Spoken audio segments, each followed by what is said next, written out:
We're going to talk now about C language data types and sizes of those data types.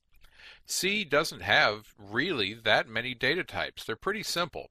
There's a character, which generally is 1 byte long, and it is designed to contain one printable character. There's an integer, which usually is 2 bytes long, and that holds one whole number with no remainder. A floating point, or a float, is generally 4 bytes of storage and will contain one floating point number. A double takes 8 bytes of storage, but it still only holds one floating point number. That number just has much greater precision. You can be much more precise. That's usually used for higher math, graphics, computational things like that, not dollars and cents or anything along that line. There's also modifiers of short and long, which will change the number of bytes used for storage and the minimum and maximum values.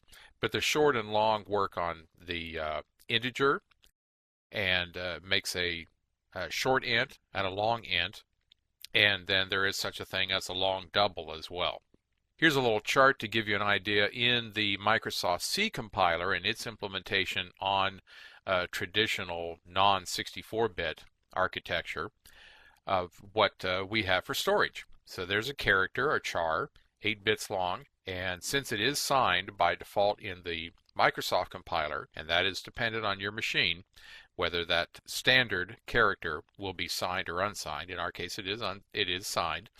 It will go from a maximum negative value of -128 up to 127.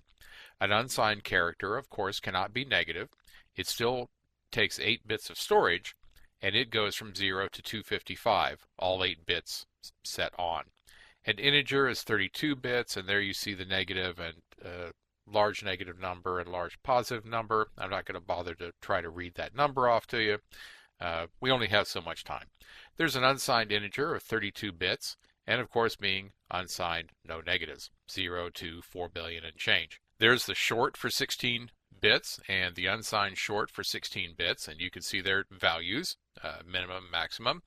Longs are 32 bits, and remember that is a long int, so it can't hold anything but a whole number, and an unsigned long. And then we have our floating points and our doubles, which gives you an idea of just how large a number can be stored in each of those, in floats and doubles.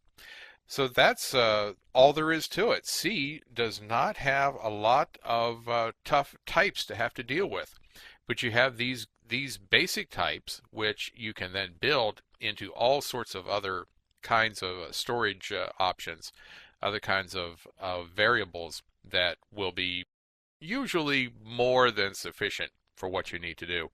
Remember, some of the greatest operating systems were written with this language. So it is simple, it is low level, but it is quite powerful.